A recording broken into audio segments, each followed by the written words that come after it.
Nous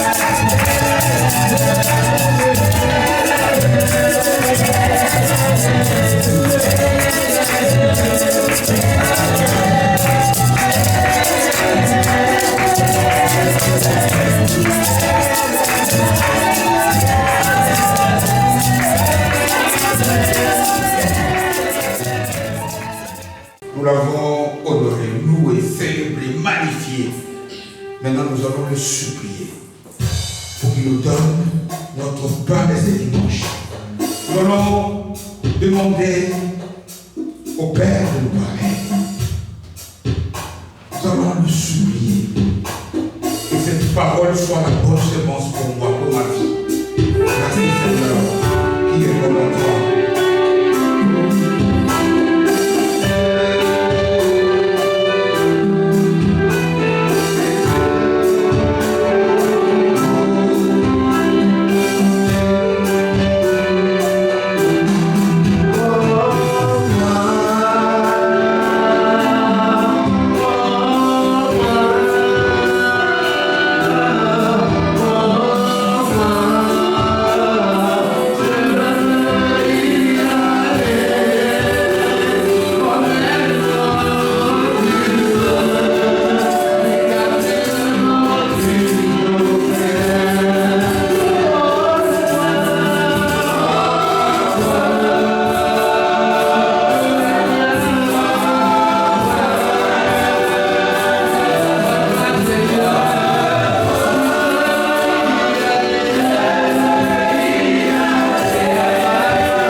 Tu lui dis que tes paroles, elle est une lampe à nos pieds.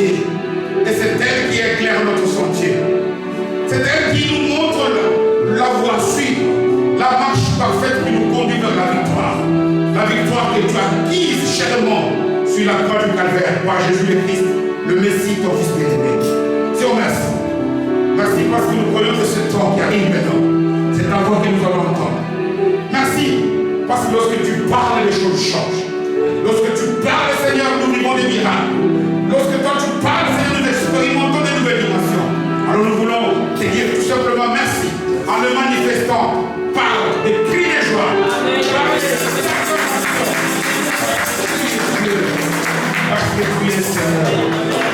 Merci notre Dieu. Merci, Marie. Amen. Amen, amen. Ah. Toujours fatigué aujourd'hui, fait un peu moins chaud, c'est vrai. Hein? On ne doit pas se fatiguer de louer notre Seigneur, comme lui aussi, il ne se fatigue pas nous. Amen. Bonjour à nous tous et bienvenue à tout le monde, ceux qui sont ici. Bienvenue à ceux qui nous suivent en live sur les réseaux, mais aussi d'ailleurs à ceux qui nous suivent en différé. Amen.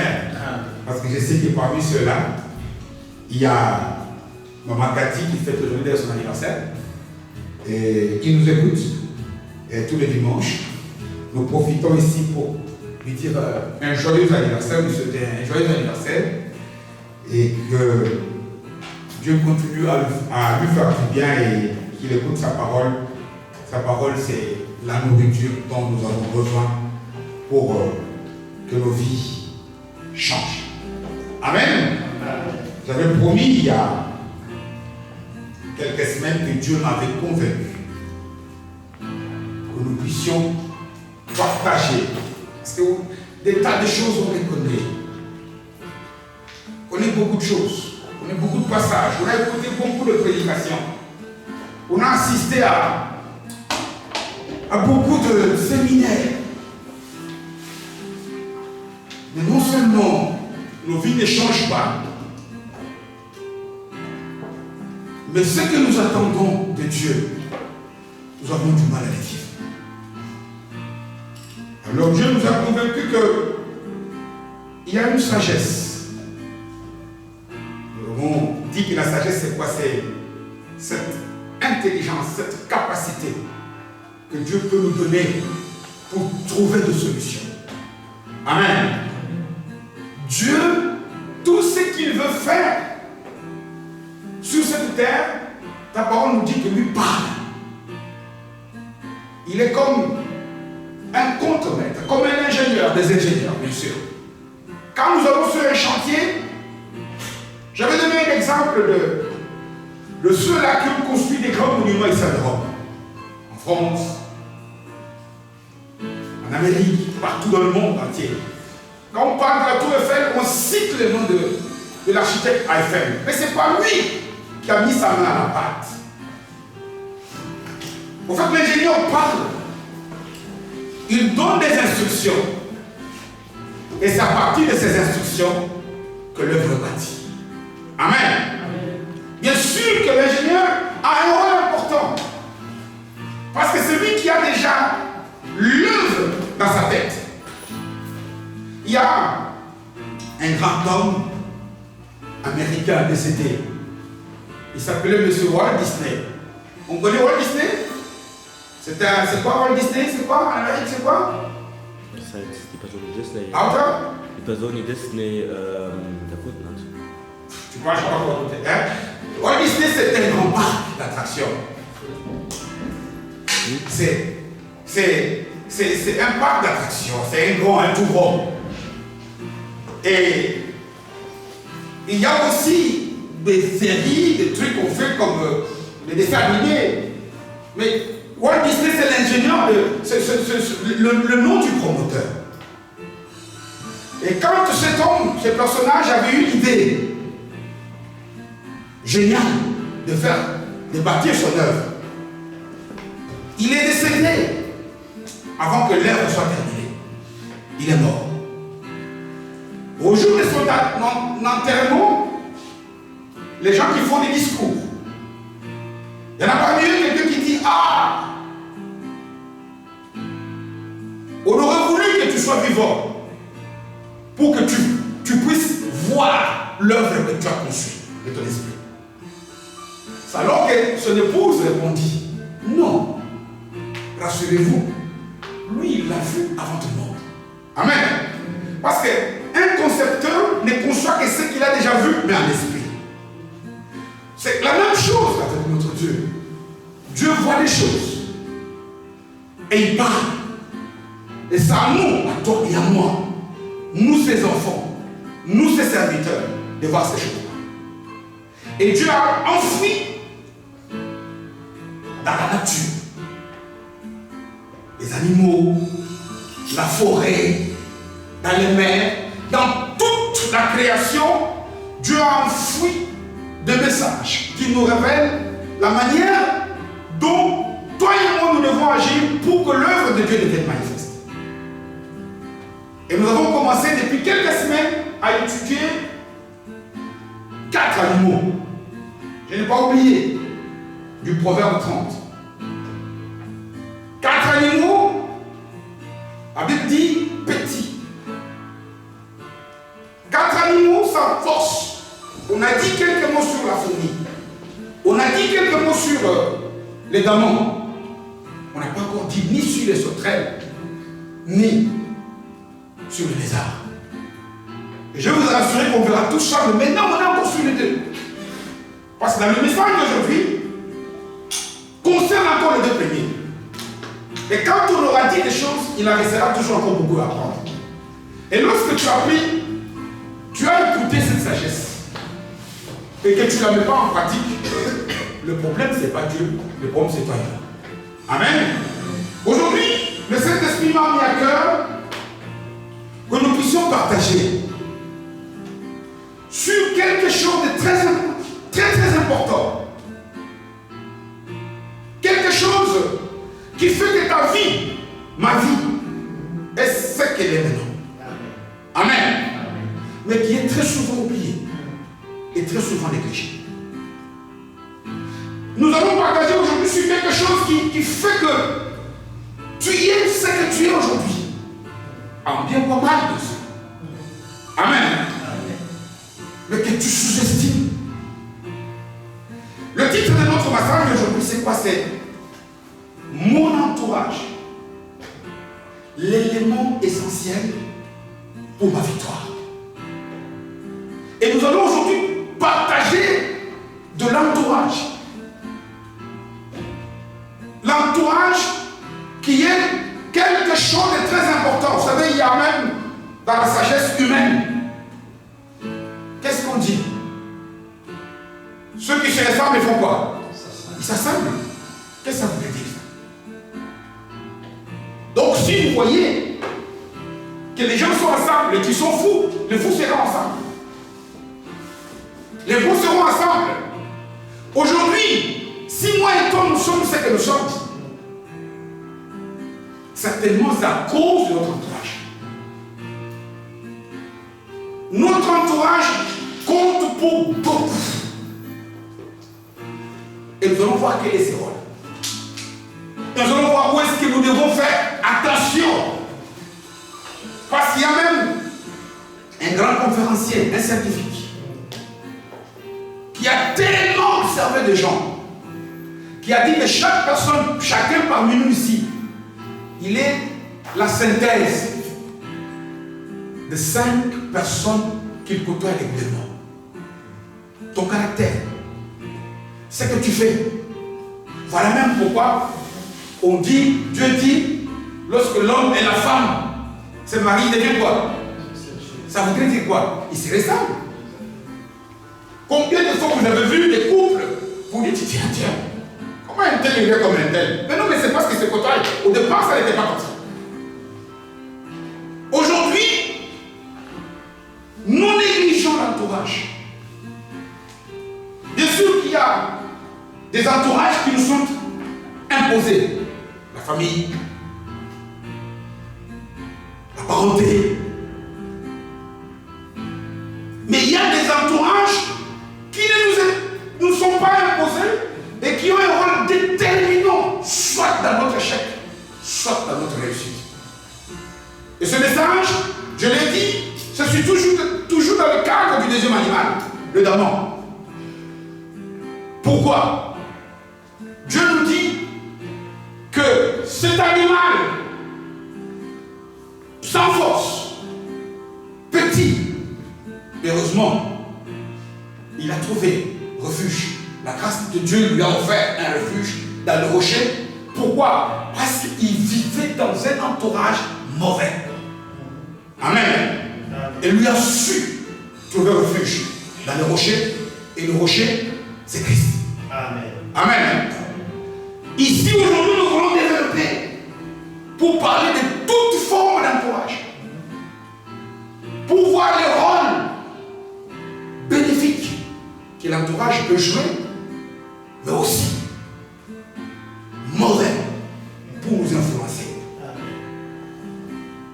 Nous allons voir que quand on parle d'entourage, on parle de qui? Parce que quand je parle d'entourage, les gens ne voient que le voisin. Non. Ton entourage, c'est ton voisin. Celui avec lequel tu passes le plus de quoi? Tu passes le plus de temps avec quoi? Ça peut être ton GSM dans ton entourage. Ça peut être ton ordinateur. Ça peut être de l'argent. Ça peut être des humains. Parce que nous avons tendance à vouloir limiter. Tu passes ton temps à quoi? Dis-moi avec qui tu passes ton temps. Je te dirai qui tu es. Amen. Mais avant ça, nous allons lire la Bible de psaume, le tout premier psaume. Le tout premier psaume, vous allez voir, qui nous parle de l'importance de l'entourage. D'avoir un bon entourage. Le psaume premier. Le psaume premier va t'aider, va m'aider, va nous aider nous tous ici à comprendre. Attention, attention, aujourd'hui, il y a peut-être des gens vers qui tu vas te rapprocher, ou alors il y a peut-être des gens ou des choses vers lesquelles tu dois t'éloigner. Psaume premier, et nous lisons les 6 versets. Il n'en a que 6. Je lis la parole de Dieu de Jésus. Heureux l'homme qui ne marche pas selon les conseils de qui? Les méchants.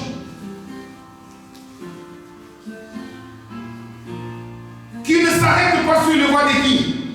Des pécheurs. Et qui ne s'assied pas en compagnie des moqueurs. 3 voisins toxiques. Toxiques. Les méchants, les pécheurs et les moqueurs. Mais qui trouve son plaisir dans la loi de l'Éternel. Et notre voisin. C'est gagné bon. Et qui la médite jour et nuit. Écoutez maintenant, celui qui a un bel entourage, celui dont on parle au verset 2e, écoutez ce que la parole dit à partir du 3e verset.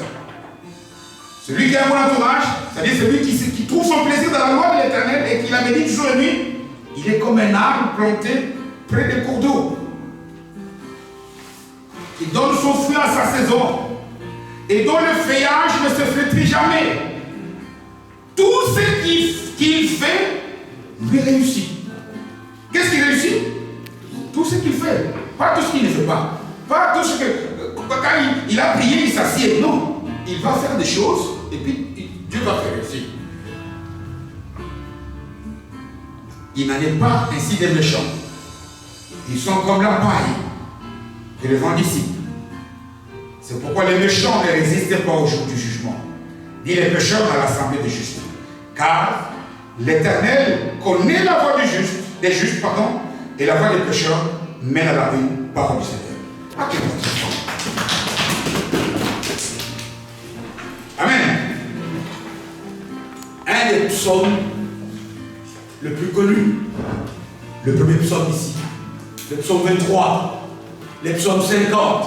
Il y a des psaumes, le psaume 27, ça c'est celui que moi j'adore. Et parmi eux, il y a celui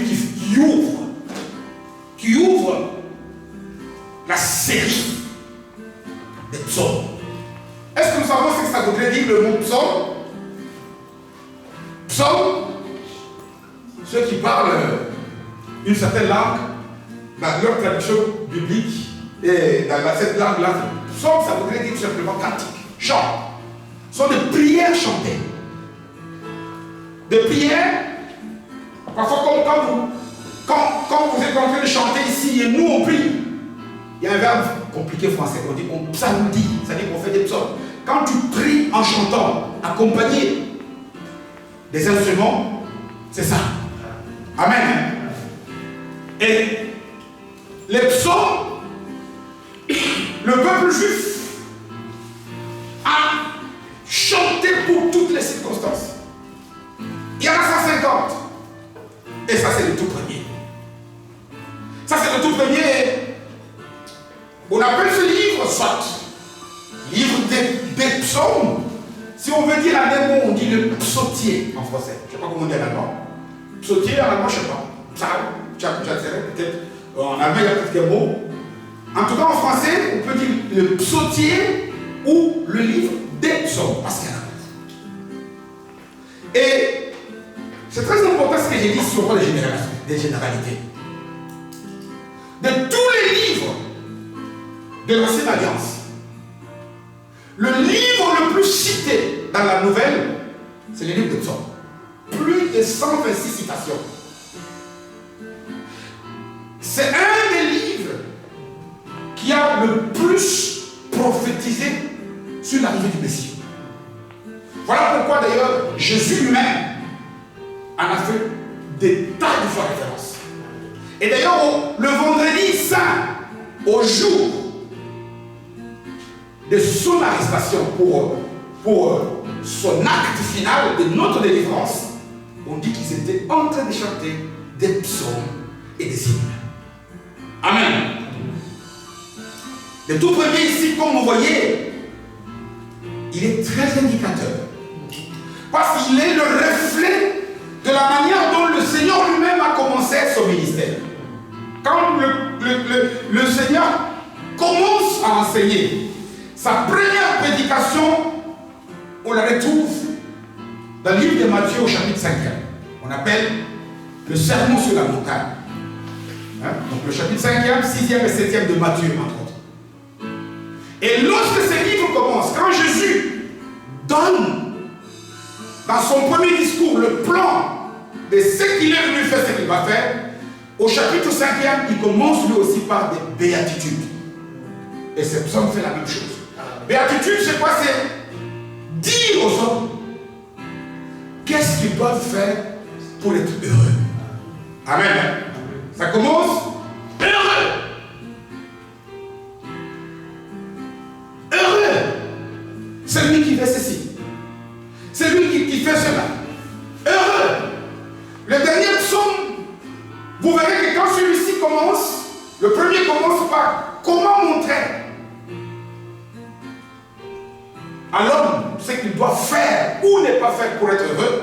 Le tout dernier, le psaume 150e, il continue par rapport à ceux qui auront été heureux.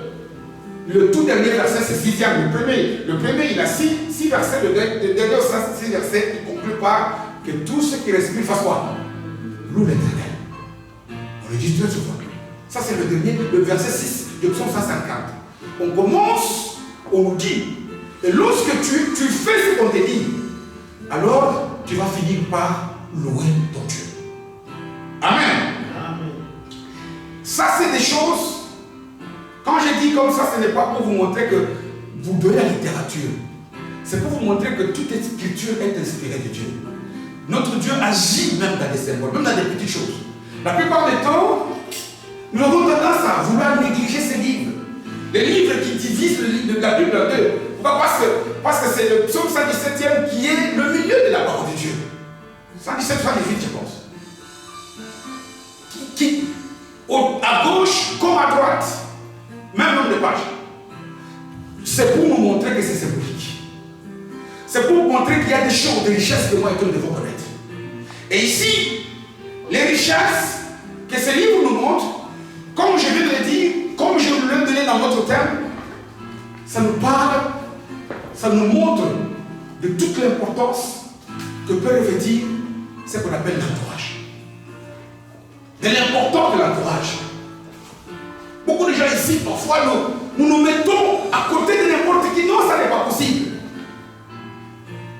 Tu as beau être chrétien, tu as beau être un grand prieur, tu as beau être, je ne sais pas, n'importe quoi. Tu es à côté des bons, tu deviendras bon. Salomon le dit dans le proverbe. C'est lui qui se met à côté de ça, il deviendra comment? Sage.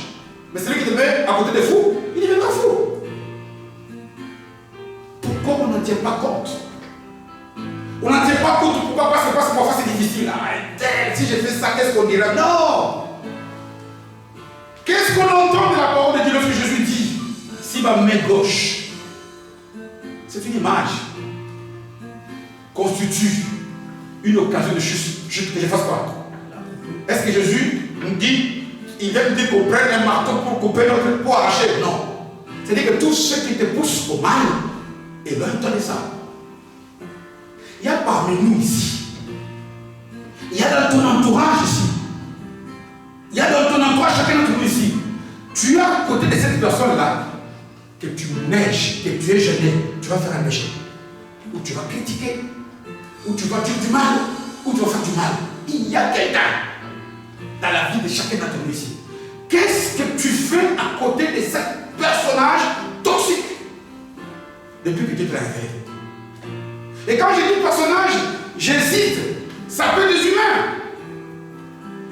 Il y a des gens qui pêchent parce que son voisin c'est son GSM. Ça a créé même des misères dans des foyers aujourd'hui.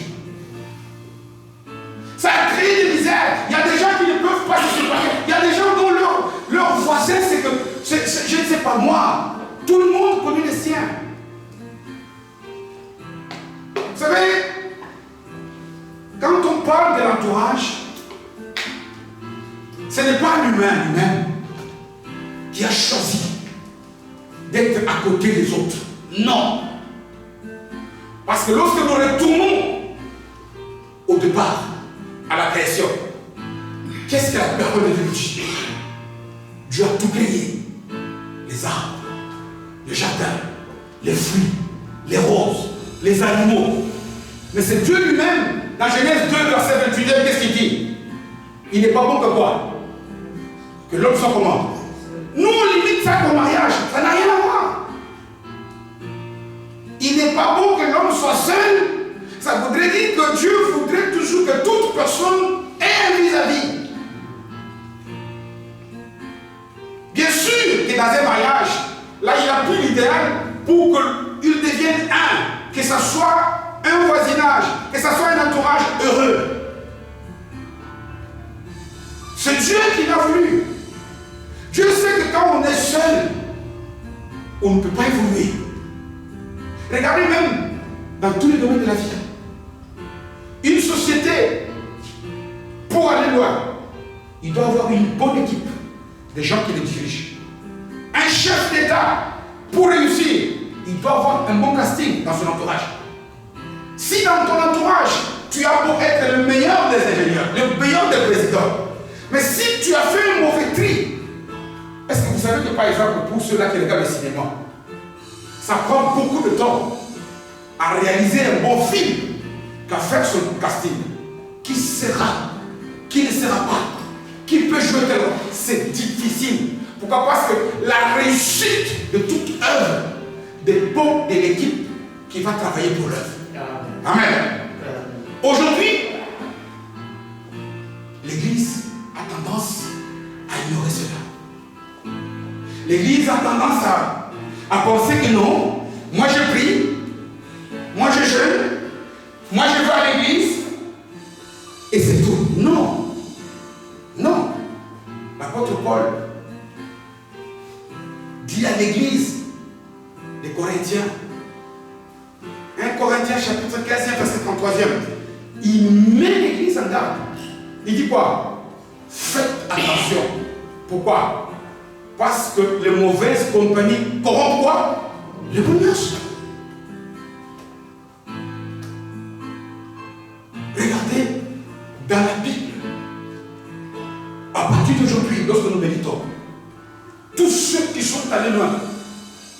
avaient à côté des bons mentors, avaient à côté d'eux des gens qui ont su les tirer vers le haut. Citez Josué qui avait Moïse. Citez Élie qui avait Élisée, je pense. Citez la plupart, même le Seigneur lui-même. Il n'a jamais été seul. C'est lui qui veut que les choses se passent comme ça. Et c'est ce que nous voyons dans cet homme. C'est ce que nous voyons où Dieu nous met en garde. Dieu a entendu très souvent le cri de secours de chacun d'entre nous ici. Mon Dieu, pourquoi ça ne marche pas? Pourquoi je ne vois pas encore? Pourquoi je ne vois pas la manifestation? Mais Dieu te répond aujourd'hui. Il te répond ici, pourquoi? Parce qu'il nous montre dans ces premiers psaumes ce que toi tu vas faire pour être heureux, pour en connaître du bonheur. Amen. Pour être dans la joie, pour être épanoui dans tous les domaines. Dans ton travail, dans ta santé. Imaginez-vous que tu es à côté des gens qui mangent mal. Mais tu mets ta santé en danger parce qu'ils vont t'influencer, que tu le veuilles ou non. Nous sommes la résultante de 5 personnes que nous côtoyons régulièrement. Tu es à côté des gens qui t'influencent d'une manière ou d'une autre.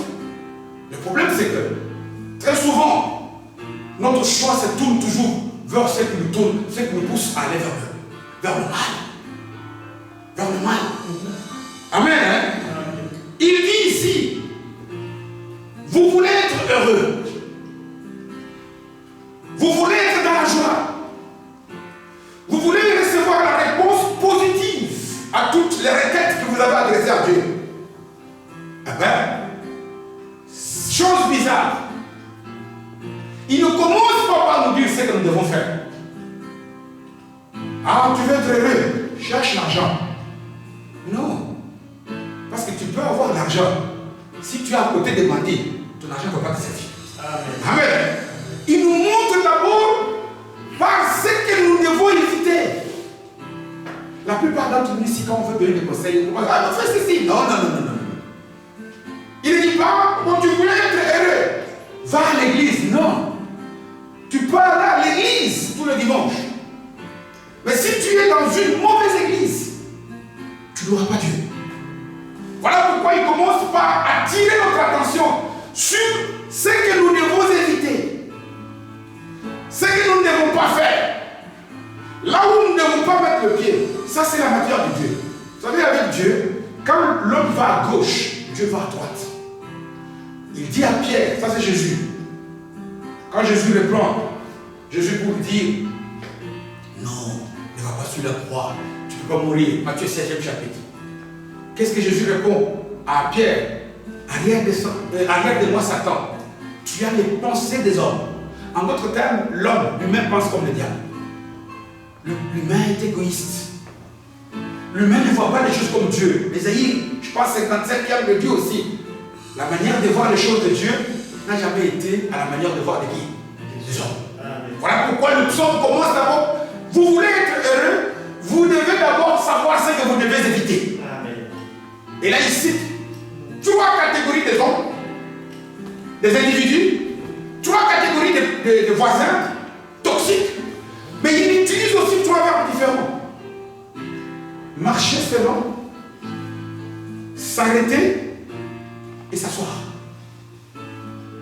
Tout ça, ça doit faire l'objet de méditation personnelle profonde.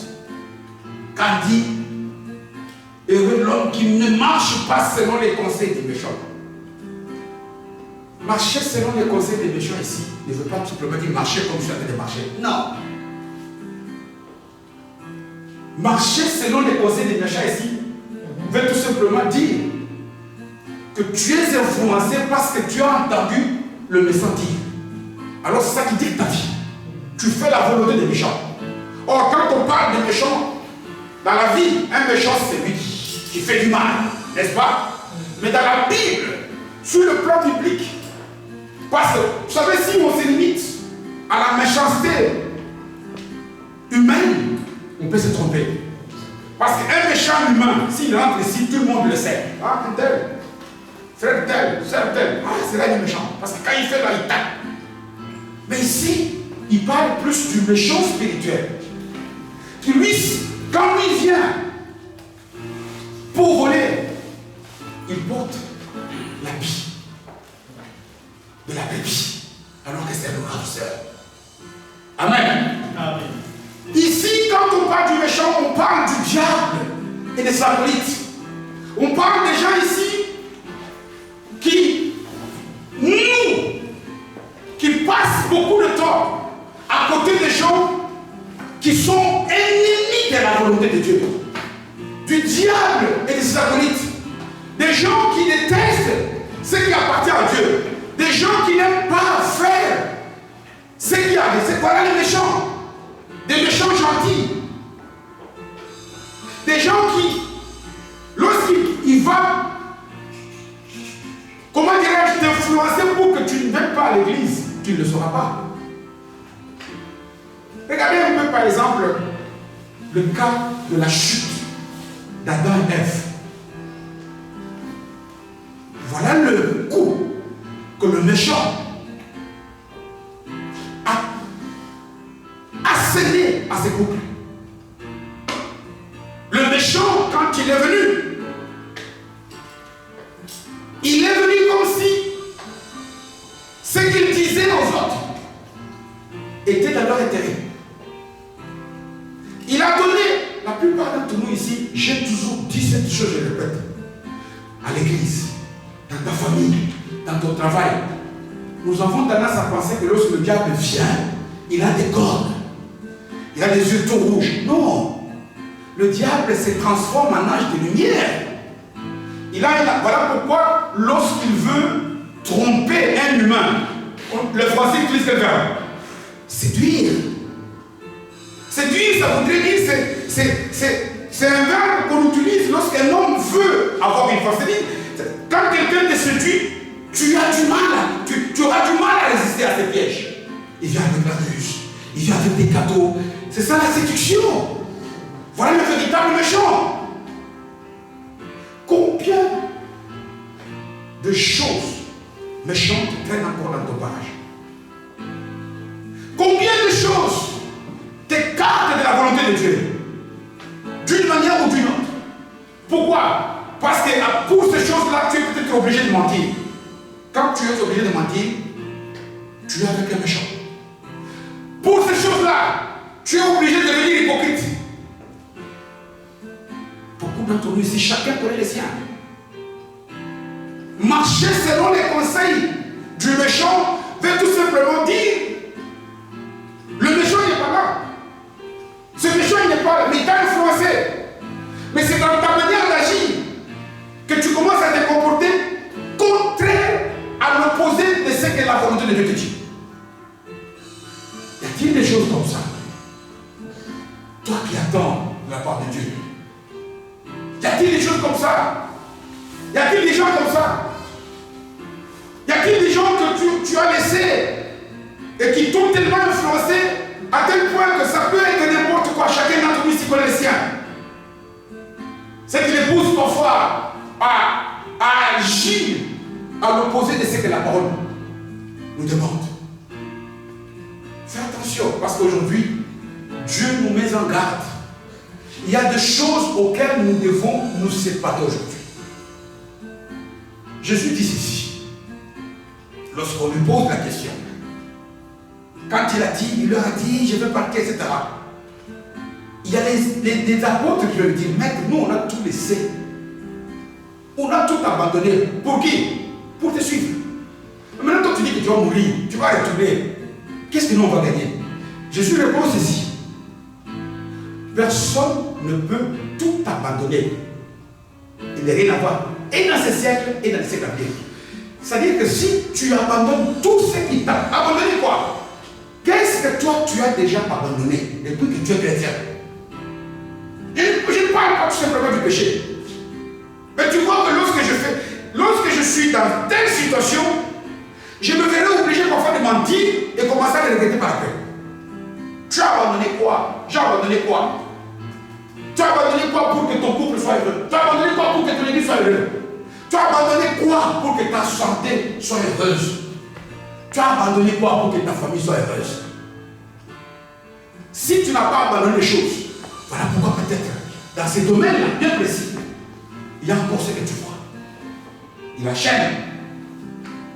Deuxième chose, il dit, celui qui ne s'arrête pas sur la voie du pécheur. Un pécheur, c'est qui? C'est quelqu'un qui connaît Dieu, mais qui a du mal à faire la volonté de Dieu. Le premier, il ignore Dieu, il ne le connaît même pas. Il est ennemi à Dieu. Mais le pécheur, lui, c'est celui qui a du mal. Il sait que voler est mauvais. Il sait que voler est mauvais. Mais il vole et il regrette. C'est-à-dire que s'arrêter, ça veut dire quoi? Il y a des gens parfois, il sait que mentir, c'est pas bon. Mais lui-même, il sait que si je suis dans telle condition-là, je donne un exemple, ça me vient souvent à l'esprit. Il sait que lorsque j'ai des factures qui sont impayées, le jour où je serai contraint qu'on va me couper mes factures, je vais devoir mentir. Maintenant, paye tes factures. S'arrêter, c'est que tu as fait un mal, tu as commencé à dire, mon Dieu, tu as vu, j'étais obligé de mentir, on n'est jamais obligé de mentir. Parce que la parole de Dieu nous dit, celui dont le mensonge vient de ses tripes, c'est qui? C'est le diable. Un enfant de Dieu doit résister, juste parce que dans l'Apocalypse, Jean nous dit quoi? As-tu déjà résisté jusqu'au sort? Qu'est-ce qui a fait que des gens tels que Job, avec un très mauvais entourage, même sa femme, qui était capable de lui dire, allez, maudit Dieu. Il dit non, de Dieu ne peuvent pas nous venir que des bonnes choses.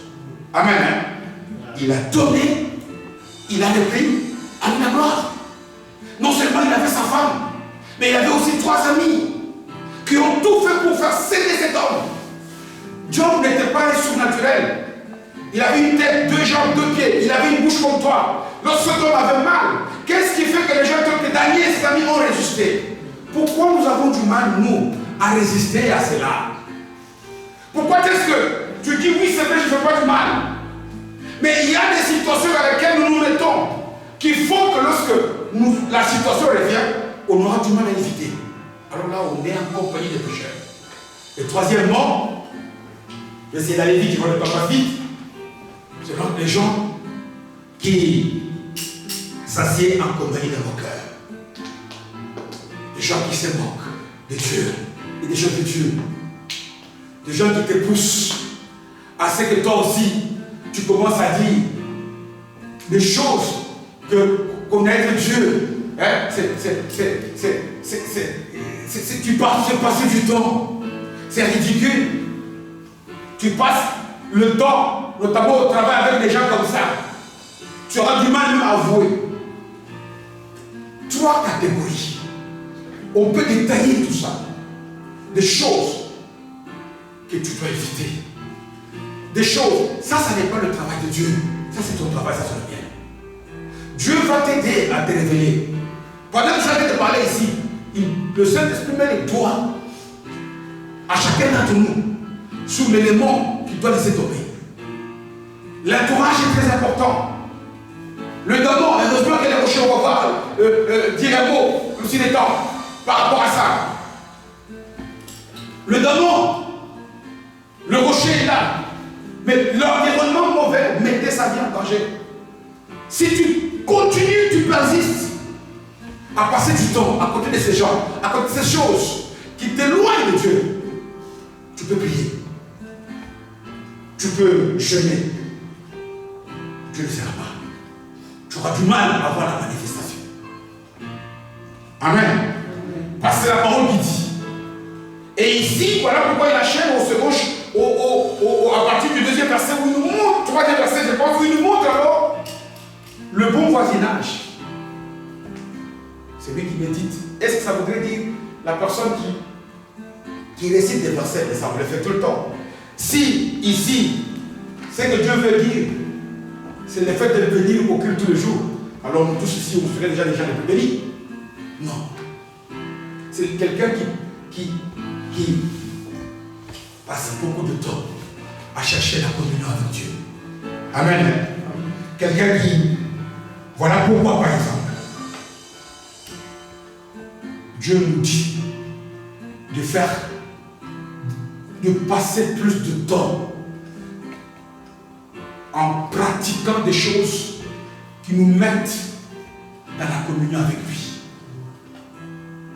De prier sans cesse, de jeûner sans cesse, de venir au culte, même de mémoriser les passages. Mais ce que je voudrais nous dire, peut-être pendant que nous sommes en train de parler la fin de ce message, quand Dieu nous dit de faire ces choses, le menteur s'est profilé pour faire passer un mauvais message dans la tête des enfants de Dieu. Quel est ce mauvais message? C'est qu'aujourd'hui l'Église pense que lorsque nous prions, lorsque nous venons au culte, lorsque nous chantons, lorsque je prêche comme je le fais ici, nous sommes en train de passer un marché avec Dieu. Non. Non. Ce qui pousse Dieu à te faire du bien, ce n'est pas le nombre de prières que tu as fait.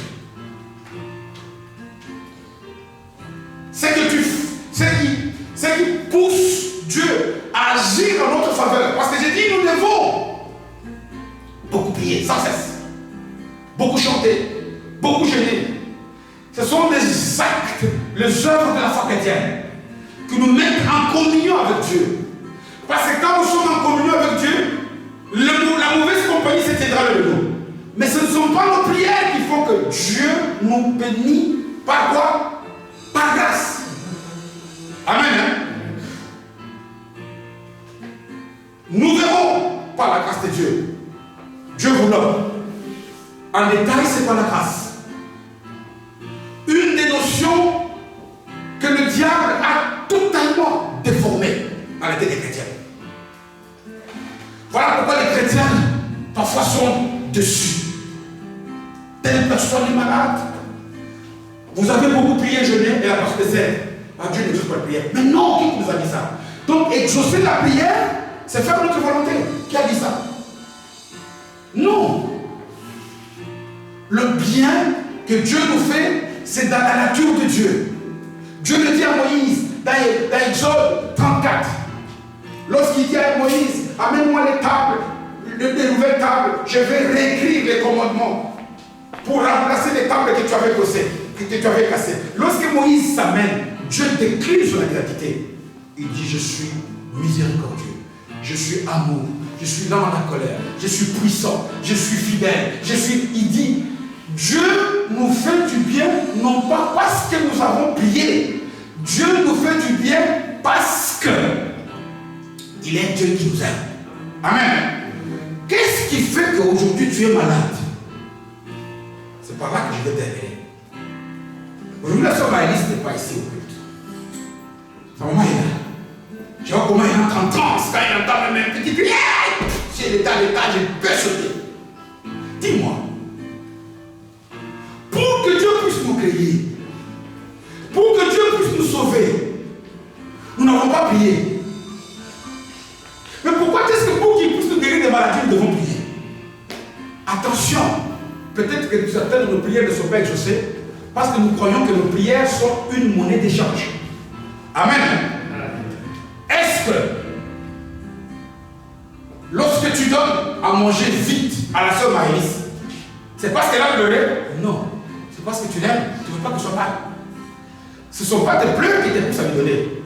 Parce que tu verras, peut-être que c'est déjà arrivé chez toi, tu ne l'as pas dit. Le jour où tu verras que tu l'as tout donné et continue, ça peut arriver à te dire dans les jours que je t'ai recherché cet enfant là.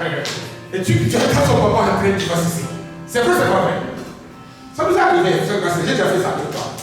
Porter comme ça, tiens, bracelet. Cette petite bouche, tu ne peux pas faire. Ma mère, pourquoi? Je ne dis pas ça, c'est pour les temps, c'est pour vous dire, Jésus est venu. Qui a prié pour vous? J'aimerais terminer ce message par nous dire quelque chose. Quand Dieu nous demande d'avoir sa compagnie comme étant la meilleure, parce que c'est elle qui va nous pousser à agir de la bonne manière, comme il dit, les choses qu'il va entreprendre vont réussir. Amen. Lorsque quelqu'un qui prie beaucoup, quelqu'un qui jeûne beaucoup, aura du mal à résister, à tomber dans le mensonge. Et quand Dieu va manifester sa gloire dans ta vie, ce n'est pas parce que tu as prié, mais c'est parce qu'il t'aime. Amen. Il n'y a aucun prix, il n'y a aucune négociation, il n'y a aucun marché que nous pourrons passer avec Dieu pour que Dieu puisse nous faire du bien. Amen. Nous allons terminer ce message aujourd'hui par 3 choses. Le temps pour nous, quand on va nous mettre à prier ici, que le Saint-Esprit te révèle des mauvaises compagnies qui sont à tes côtés. S'il y en a au moins 5, c'est Dieu. C'est Dieu. Certaines choses, ça n'est pas facile pour s'en séparer. Mais aujourd'hui, chacun a tout nouveau prendre la décision. Pourquoi? Parce que les mauvaises compagnies corrompent les bonnes messes. La bonne compagnie, c'est quoi? C'est passer du temps dans tout ce qui nous met en communion avec Dieu. Ce n'est pas ça qui va faire que Dieu agisse, mais c'est ça qui va faire que ce que Dieu a déjà fait pour toi, tu puisses le vivre. Que Dieu bénisse. Merci. Merci.